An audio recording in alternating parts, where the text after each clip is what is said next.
옆사람 보고 잘 오셨습니다. 자주 좀 만납시다. 네, 자주 좀 만납시다. 자주. 하나님이 우리 얼굴 보기를 원하신대요. 네? 오늘도 하나님 앞에 우리 얼굴을 보여드리세요.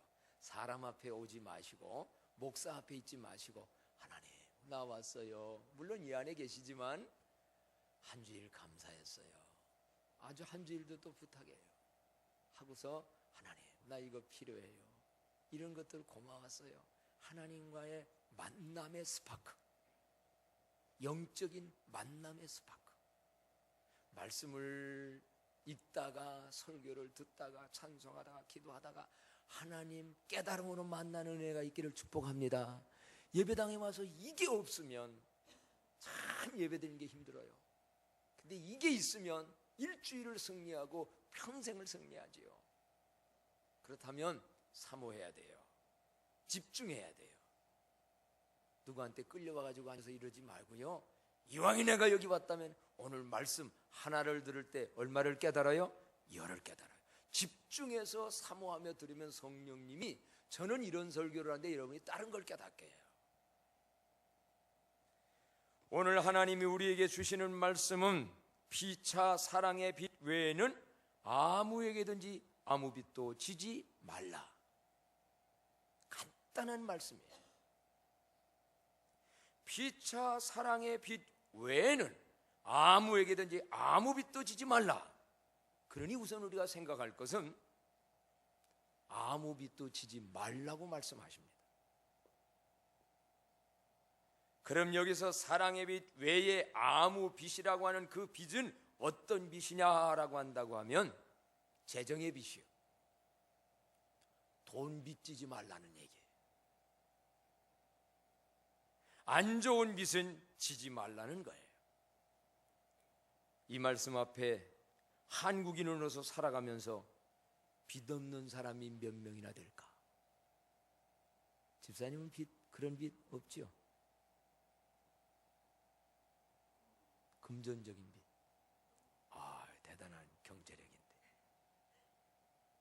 한국인으로 살아가면서 빚 없는 사람이 얼마나 될까? 저 빚쟁이. 개인적인 것보다 교회적으로 빚쟁이. 거의가 빚쟁이가 한국인 많습니다. 가난하기 때문에 어쩔 수 없이 빚지는 사람이 있습니다. 사업 때문에 투자적인 차원에서 빚지는 분이 있습니다. 근데 어떤 분은 투자하는 것은 빚은 아니라고 그러더라고요. 왜? 그렇게 투자하고 어떤 걸 얻게 되니까. 요즘 대학생들 대학 졸업하고 나면 남는 건 빚쟁이래. 국가에서 돈 빌려주니까 등록금 빚으로 하고 졸업 딱 해보면 월급 받으면서부터 그거 갚아야 돼. 그래서 미국에서는요, 중매해가지고 결혼할 때 그 사람 학교 다닐 때 등록금 빚 얼마 졌느냐 그거 물어본대요. 미국 사람들은 안 물어본대. 한국 사람들은 물어본대요. 그래서 빚이 많이 진 사람 딸 안 주려고 그러는데 저 가가지고 둘이 벌어 갔자 그것도 다 갚으니까. 빚, 이런 빚은 좋은 빚 아니지요. 누구가 원하는 빚 아니에요. 그래서 사랑의 빚 외에는 아무 빚도 지지 말라.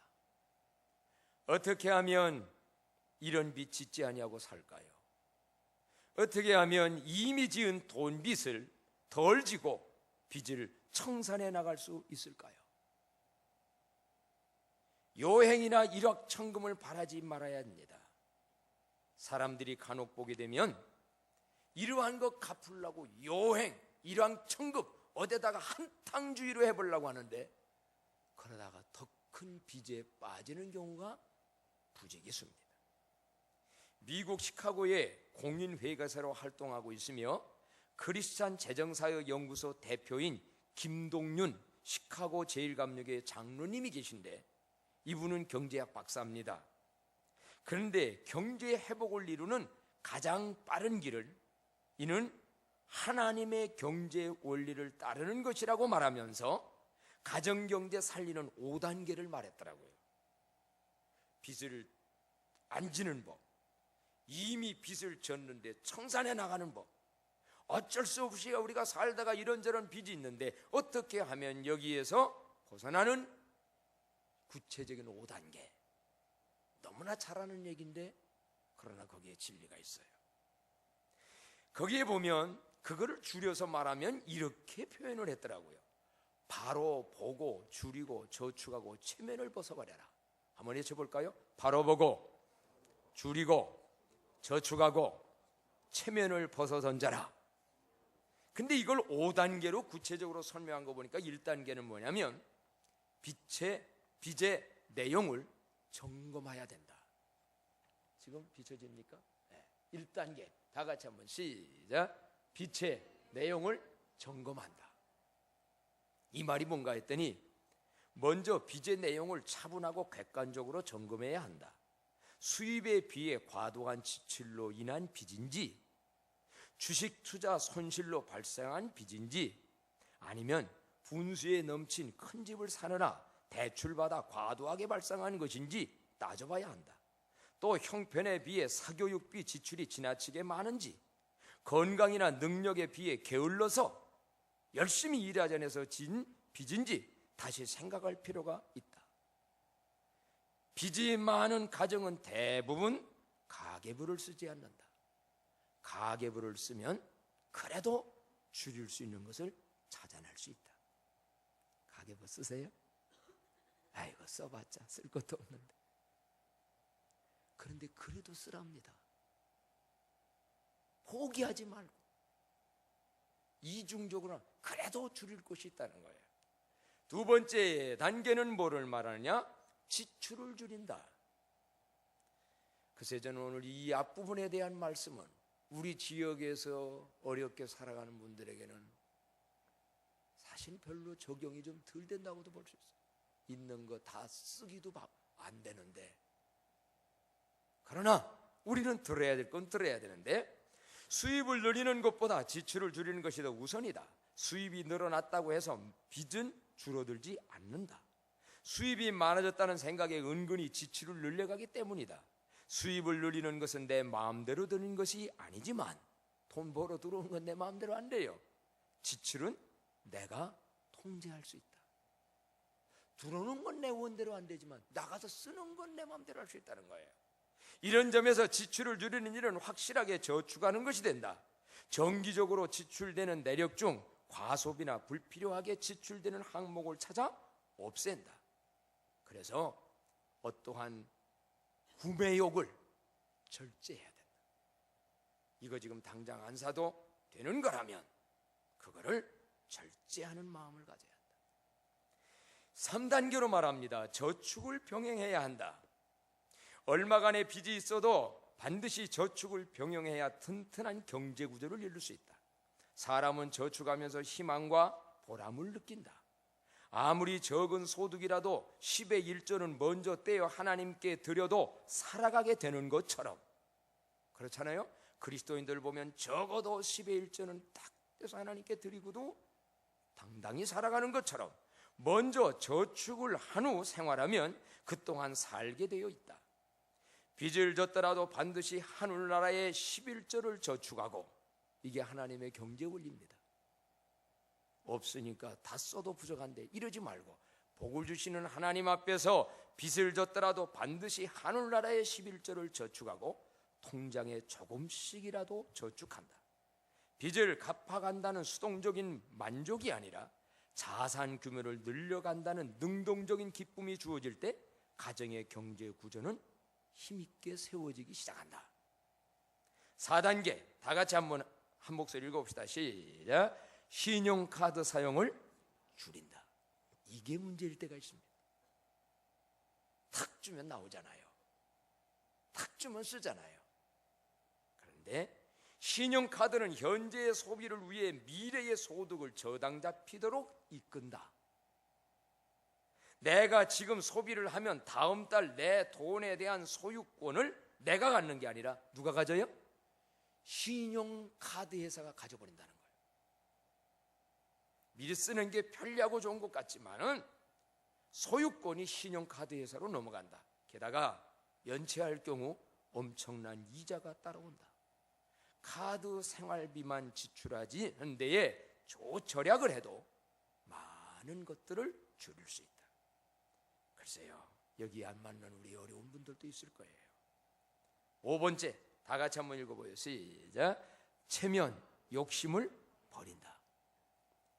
빚의 속박에서 벗어나는 마지막 단계는 체면을 내려놓는 것이다. 예를 들어 담보대출로 7억 원을 빚지고 있으면서도 50평대의 아파트에 사는 사람이 있다고 하자. 만일 그가 집을 팔아 원금의 3분의 2를 갚고 28평대의 아파트 전세로 이사하면 가정경제는 회복될 수 있다. 도저히 내 체면상 그럴 수 없다라는 마음을 갖는다면 언젠가는 그 아파트는 경매 처분돼서 없어질 거다. 학군에 대한 미련, 학군 있잖아요. 집 평수와 명품에 대한 미련을 버려야 한다. 그러면서 탐욕에서 오는 빚을 조심하라. 빨리 부를 증가시키려는 욕심에서 더 큰 빚쟁이가 되어진다. 이게 한탕주의지요. 빨리 어떻게 한탕해서 한다. 이것이 속임수라는 거예요. 이런 5단계 다 여러분이 알고 있는 건데, 오늘 사랑의 빚 외에는 아무 빚도 지지 말라는 이 말씀 앞에서 하나님의 은혜가 임하여서 빚진 것이 많다면 벗어나고 점점 빚으로부터는 자유케 되어져서 나누며 살 수 있는 여러분, 우리 교회 되기를 축복합니다. 이거는 우리가 벗어나야 되고, 제가 이건 설교하지 않아도 여러분이 잘 아시면서, 그러나 한 번쯤 돌아봐야 될 분들은 돌아를 보셔야 되겠지요. 오늘 하나님이 저보고 전하는 말씀은 이 말씀이 아닙니다. 어떤 말씀이냐? 사랑의 빚 외에는 아무 빚도 지지 말라라고 말씀한 걸 반대로 생각하면 사랑의 빚은 지라는 거예요, 지지 말라는 거예요? 지되 많이 질수록 좋다는 거예요. 세상 금전적인 돈의 빚은 안 질수록 좋은 거예요. 철섭 지지만. 그러나 이제 뭐냐? 사랑의 빚은 많이 질수록 좋다는 거예요. 비사랑의 빚 외에는, 여기서 사랑의 빚이란 어떤 빚입니까? 이 사랑의 빚이라는 것은 받은 사랑을 깨달아서, 누군가로부터 받은 사랑을 깨달아서 빚으로 생각하고, 빚은 꼭 어떻게 해야 되지요? 갚아야 돼요. 돈빚 꼭 갚듯 누군가로부터 받은 사랑을 빚으로 생각하고, 내가 이 빚을, 사랑의 빚을 보답해야지 하고 그런 마음 가지고 살아가는 사람, 이게 사랑의 빚입니다.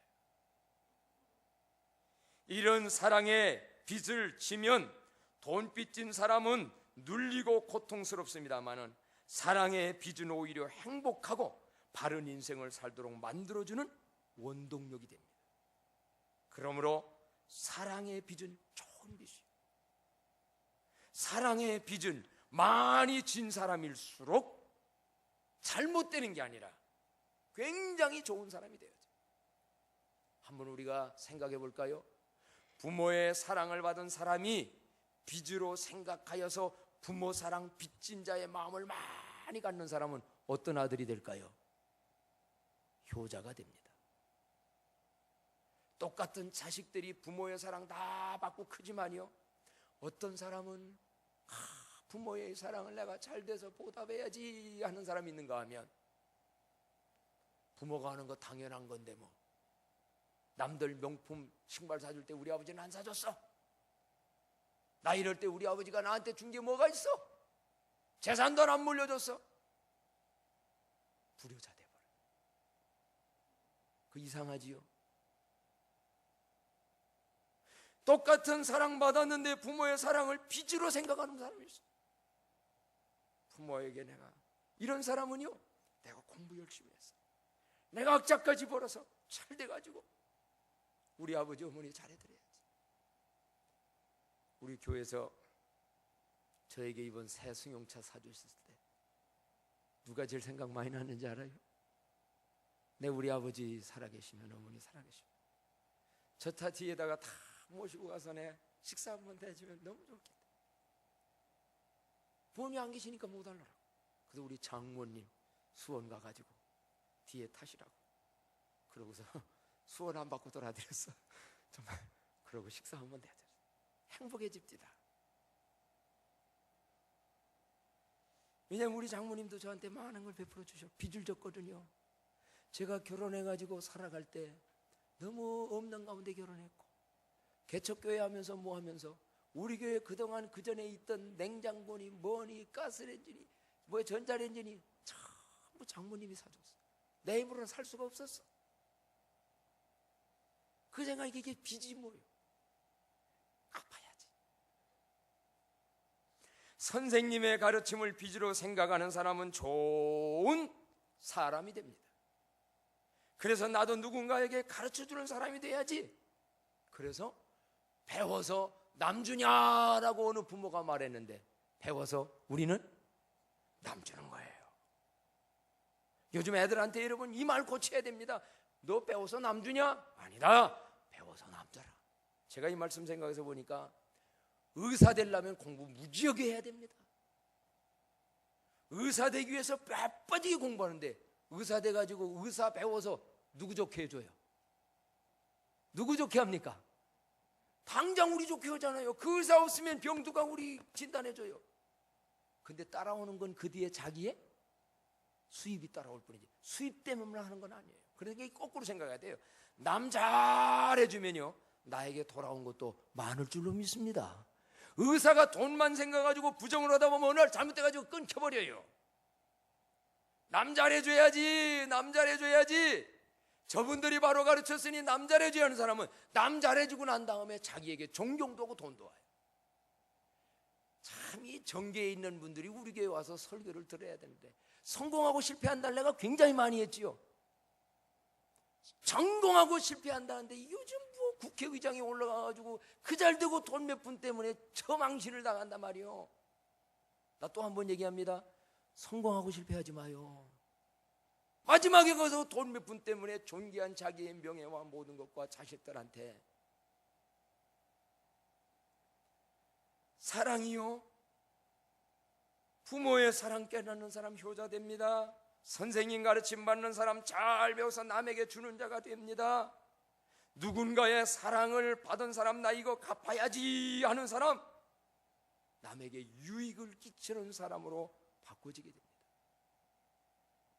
가정에서도, 직장에서도, 사회 속에서도, 친구 관계 속에서도, 아니면 먼 관계 속에서도 그동안 받은 어떠한 사랑들이 있다면 그걸랑은 잊지 말고 사랑의 빚으로 간직하는 사랑의 빚진 자들이 되어지기를 축복합니다. 그 사람이 행복자요. 그 사람이 행복자요. 그 사람이 앞으로 귀하게 쓰여질 사람들이에요. 오늘 여러분은 일생을 살아오면서 느껴지는 사랑의 빚은 무엇입니까? 나라는 인생이 오늘 지금까지 살아오면서 내가 나에게 빚을 준 사람들은 누굴까? 부모도 한번 생각해 보세요. 선생님도 한번 생각해 보세요. 주변에 알고 있는 동료들도 생각해 보세요. 이름 모를 누군가도 생각해 보세요. 한 번 정도 우리는 이런 것들은 잊어버리면 안 됩니다. 마음에 간직하면서, 어떤 분은요, 잘 될 사람은 요만큼 받고도 이만한 빚쟁이로 생각을 해요. 안 될 사람은요, 이만큼 사랑받고도 요만큼 받았다고 불평해요. 이게 바로 사랑의 빚진 자와 빚진 자의 의식을 갖는 자와 가지지 아니한 자의 차이인 겁니다. 바울 사도는 자신을 빚쟁이라고 말합니다. 한번 성경 볼까요? 로마서 1장 14절에 보니까 바울 사도가 이런 말을 하네요. 다 같이 시작. 헬라인이나 야만인이나 지혜 있는 자나 어리석은 자에게 다 내가 빚진 자라. 헬라인이나 야만인이나, 바울이 이때 헬라인은 로마인을 말하거든요. 그러면 바울이 로마서 1장 14절을 쓸 때는 로마는 가본 적도 없는 사람이에요. 언제 본 적도 없는 사람인데 헬라인이나 로마인이나 야만이나 세상에 있는 모든 사람이 내가 빚쟁이다. 바울이 돈 빚진 적 없어요. 심지어는 그들한테 사랑받은 적도 없어요. 그런데 바울은 어찌하여 헬라인이나 야만이나 지혜 있는 자나 어리석은 자에게 다 내가 빚진 자라는 고백을 했을까요? 그건 바로 무엇이냐고 하면 바울은 자신이 오늘이라는 나 자신이 있기까지 딱 생각해 보니까 깨닫고 보니까 그러니까 깨닫는 건데요. 내가 나 되기까지는 물론 부모님 원인은 말할 것도 없지만은 특별히 신앙 갖는 신앙인 내가 되어지는 데 있어서는 지난 날이 생각난 거예요. 예수 믿는 사람들을 그처럼 미워하며 핍박하며 그냥 하다가 담에 새겨 하다가 하늘에서 빛이 임하여 말에서 떨어지면서 하나님 만나던 그때, 그러다가 눈이 멀어가지고 아무것도 모를 때 아나니아에 가가지고 아나니아가 안수기도 해줬더니 눈이 벌려지면서 새로운 세계와 새로운 영적 세계가 보여지게끔 기도해준 아나니아. 나중에 은혜 받아가지고 열심히 일하려니까 사람들이 저 사람을 의식해가지고 우리 믿는 사람 잡아간 사람들이 어떻게 우리하고 하느냐 관계 안 해주려고 할 때에 자기를 보증서 주면서 바나바가 아니다 적극적으로 추천해서 자기를 도와줬던 멘토 바나바. 그동안 나가 나되도록 도와준 여러 사람들의 고마운 거를 그는 뭘로 생각했냐면 그전에는 그 사람이 나를 도와준 걸로만 생각했어. 근데 어느 날 더 깊이 들어가 보니까 더 깊어지니까 하나님의 사랑을 네가 깨닫기 시작한 거야. 알고 봤더니 아나니아는 누가 보냈나? 하나님이 보낸 거예요. 바나바는 누군가? 하나님이 보낸 사람. 여러분, 내 주변에 누군가 사람이 도와줬다면 알고 보면 그 사람만 도와준 게 아니라 하나님이 보내주신 천사인 줄로 믿으시기를 바랍니다. 그게 하나님이 나를 도울 때 사람을 통해 도와줘요. 저도 이래 보니까는요, 나에게 장학금 내줬던 분, 나를 이렇게 도와줬던 분, 이게 다 하나님의 다 보낸 천사들이에요. 왜? 나는 기도했고 하나님이 보내줬으니까. 그래서 결론적인 것은 바울은 뭐를 깨달냐면 하나님의 은혜. 하나님이 이런 사람을 통하여서 오늘 내가 있게 했을 뿐만 아니라 더 깊이 들어가 보니까 바울은 어떤 사랑을 깨달았냐면 요한복음 3장 16절을 깨달았을 거예요. 하나님이 세상을 이처럼 사랑하사 누굴 주셨으니 독생자 예수님 이 땅에 보내주신 하나님의 사랑. 또 뭐 그뿐이 뭡니까? 하나님의 본체이시면서도 자기를 하나님이라고 동등됨을 취할 걸 여기지 아니하시고 자기를 비워 사람의 종의 모양으로 이 땅에 내려오신 예수님. 우리가 아직 연약하여 죄인 되어서 하나님이 누군지 뭔지도 모르고 죄짓고 방탕하게 살 때 나를 사랑해서 십자가에 대신 죽어주신 예수님. 성령님 보내줘서 도대체 그런 거에 대해서는 믿어지지도 않고 알지도 못했는데 어느 날 믿어지게 하신 성령님의 은혜.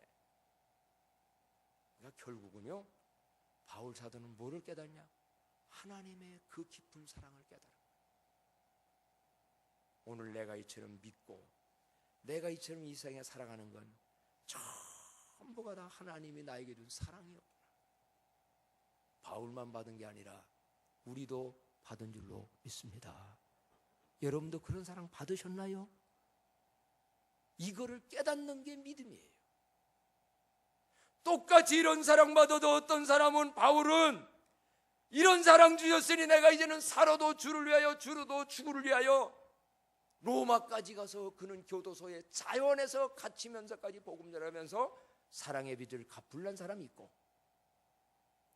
똑같이 이러한 사랑을 받았건만 그 사랑은 다 잊어버리고 십자가의 사랑 아무것도 다 잊어버리고 예수님이 땅에서 나 위해 죽은 사랑 다 잊어버리고 산다면, 사랑의 빚진 자의 의식을 못 느끼는 자라면 그 사람이 그리스도인이겠습니까?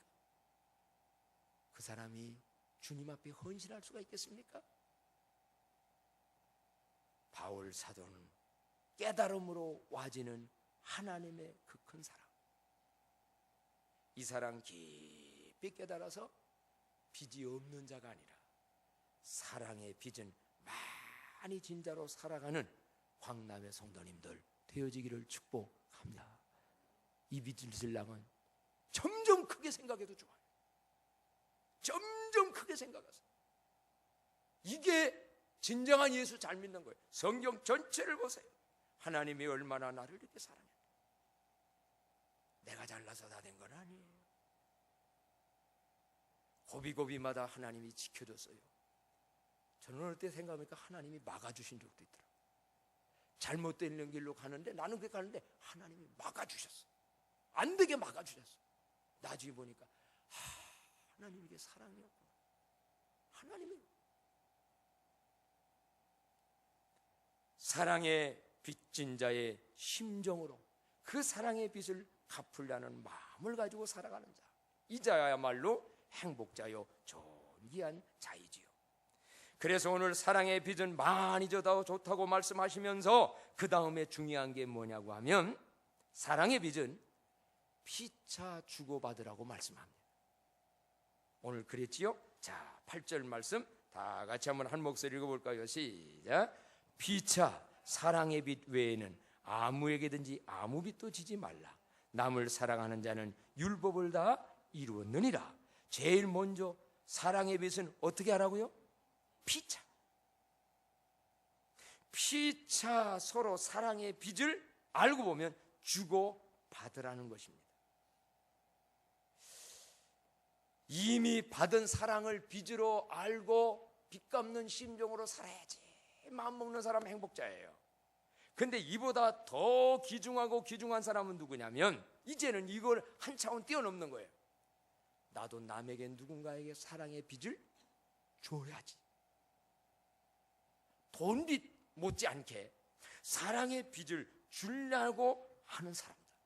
그래서 오늘 하나님은 뭐냐? 너희들끼리 피차 사랑의 빚을 주는 자가 되라. 그리고 받기도 해라. 주고받으라. 돈빚은 조심스러워요. 여러분이 뭐 할 때 나 이거 안 받아도 좋다 할 때 가까운 사람 주세요. 그러나 보증수고 뭐 하는 거 했다가 둘 상처 잘못 되어져요. 근데 사랑의 빚은 서로 주고받으라는 거예요. 누구가 피차 이거를 해야 될까요? 부부간에도 피차 사랑의 빚을 주는 자가 되세요. 왜? 부부간에도요, 남편이 아내를 향하여 정말 어느 결정적인 순간에도 사랑하면요, 나중에 남편이 잘못됐을 때 아내가 사랑의 빚을 갚습니다. 우리 교회에 내 그 가정 참 보고 은혜가 돼요. 남편 푹 맞아가지고 힘든 분 있지요. 네. 그 부인이 지금 여러 해인데 그 남편 때 섬기면서 교회도 나오고 그래요. 그래서 언젠가 제가 물었어요. 김병의 효자도 없다는데 김병의 아내하기 어려울 텐데 어떻게 이렇게 정성껏 모십니까? 우리 남편이요, 저렇게 되기 전에 나를 너무 사랑해주고 잘해줬다는 거예요. 근데 남편 저렇게 안 됐다고 내가 버릴 수 있냐는 거예요. 지난날 그 남편이 뭐 어떻게 물어봤어요? 해도 형식적으로 합니다. 이게 다 사랑은 주고받는 거예요. 자식들한테 좋은 부모로 사랑의 빚 많이 주세요. 동료 간에 많이 주세요. 누군가에게 피차 가까이 있는 사람들한테 주고받습니다. 친구 간에도 사랑의 빚 주세요. 내 친구, 우리 제 사무실에 가면 저 목양실에 정말 우리에게 어울리지 않는 멋진 테이블이 있어요. 아주 고급스러운, 실제로 비싼 거예요. 그거 누가 해줬느냐? 저도 신학교 다닐 때 자취했는데 어느 그 친구하고 그 학생하고 만나서 같이 자취했거든요. 그 친구는 방어될 빚이 없었어요. 그래도 내가 돈이 조금 나왔던가 봐, 그 친구보다. 20만 원인가 얼마 이렇게 보증금 해가지고 내 사는데 그 친구가 그냥 들어와서 같이 밥해 먹고 공부했는데, 지금 그 친구는 바로 신일교회 김상철 목사인데 큰 교회예요. 몇천 명 교회. 우리 교회 차 거기 그냥 여차하면 불러다 쓰지. 이번에 딱 한다니까 그거는 내가 해줄게. 자기가 그걸 샀는데 너무 좋다는 거야. 그렇다고 해서 의자까지도 사줬어.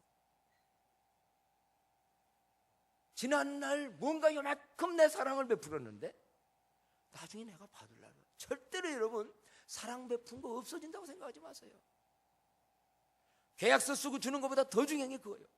그가 못 갚으면 하나님이 갚아줄 줄로 믿으시기 바랍니다. 하나님이 갚아줘요. 하나님이 보셨다. 이걸 아는 사람들은 그래서 나누는 겁니다. 가까이 있는 사람끼리 피차 사랑의 빚을 주라는 거예요. 왜 언젠가 후에 너에게 돌아온다는 겁니다. 그러나 이 빚은 바울은 로마인들 본 적도 없어요. 멀리 있는 사람들이에요. 그런데도 그들을 향하여 사랑의 빚진 자의 심정을 가지고 복음 전도의 복음의 빛을 그들에게 갚아요. 저는 이를 보면 이런 거 이렇게 생각할 수 있어요. 지금 박현신 선교사님이 필리핀에 가가지고 선교 현장에서 우리 지금 광남교회 이름으로 두 가운데서 예배당 지금 짓고 하나는 거기다 져가고 하나 다 져요. 정말 놀라운 일들이죠. 그 학교 초등학교 운동장에다가 학교 짓습니다. 저 교회 짓습니다. 물론 거기 교회가 우리처럼 이렇게 큰 뭐가 아니라 뭐 더운데 지역이니까 비 안 맞고 뭐 안 맞고 햇빛 날 정도 이렇게 짓는데, 그 이제 제가 입당식 돼서 이제 가가지고 거기서 설교와 통역을 세워서 하기를 지금 집회할 모든 거 다 해가지고 오고 가고 하는데 하나님이 일하시는 게 보여져요. 한번 생각해 봅시다. 그 사람 내놓은 대학교 나와서 우리 나와가지고 그들을 언제 봤다고 거기 가가지고 그 일을 해요. 거기 아주 못 사는 필리핀의 산디족들이에요. 우리 교회가 언제 거기에 빚진 적이 있어요? 빚진 적 없어요 그들에게. 그런데 우리는 빚진 자예요. 왜? 하나님의 빚을 졌어요. 하나님의 사랑을 아는 선교사들이 옛날 한국 어려울 때 한국에 와가지고 학교 세워주고 구제물 주고 한국 경제에 얼마나 쏟았는지 여러분 아세요? 우리나라도 지금 얼마나 쏟는지 아세요? 이게 바로 사랑의 빛이에요. 먼 데 사람에게도 줘야 돼요. 가까운 데 사람만이 아니에요. 먼 데 사람에게도.